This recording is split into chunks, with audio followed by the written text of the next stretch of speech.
आखि पिछुड़ाके जलीगला 38 बखरा घर सर्वस्वांत होईगले 19टी परिवार। देखंतु एही दृश्यकू। ए हेउछि बरगड़ जिला अंबाभना ब्लॉक बेहरापाली गाँव में घटी जाइथिबा भयावह अग्निकांड परर दृश्य। सोमवार दिन 11टा समय सर्ट सर्किट जोगु एक पाळ गदारे निया लागि जाइथिला।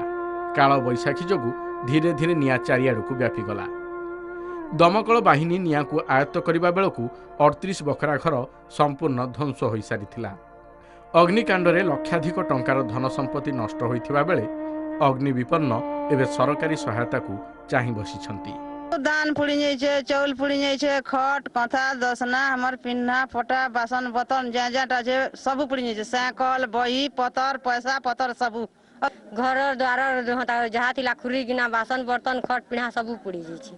सरकार किछि जेन कपड़ा लता दैछन सेटा गामचा खणे दैछन धरबार उपयोगी नुहे। माँ भौणी मान को साड़ी दैछन सेटा पिन्ही ना होय। अग्निकांडर खबर पाई बरगड़ उपजिल्लापाल अंबाभना बीडीओ और थाना अधिकारी पहुंची घटनार अनुध्यान करथिबा बेले क्षयक्षतिर आकलन करिसेंती। अग्निकांडरे विपन्नंकु वस्त्र तारपोलिन और 3 दिन पई रंधा खाद्य जोगाई दिया जाइछि। तेबे प्रशासन पक्षरु जोगाई दिया जाइथिबा वस्त्र व्यवहार उपयोगी होई नथिबा बेले असहाय परिवार को 8 दिन पई रंधा खाद्य जोगाई देबाकू दाबी होइछि। लोकमानकर एबे तांको छावनी दरकार, टेम्पोरारी कम से कम टारपोलिन दरकार। लोक जहाँ कहते ताऊ खाद्य दरकार, कपड़ा लता दरकार। ए पर्यंत तार सरकार व्यवस्था करना किछिटा से माने खाद्य रंधा खाद्य देइछंती, बाकी अन्य किछि तांको पाखरे नाही।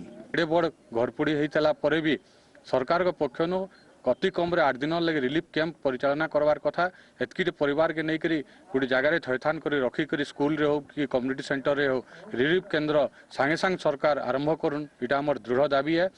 केवल बेहरापाली नुहे भटली ब्लॉक हाथीसर गाँव में अग्निकांड घटी 16 बखरा घर जली जाइछि।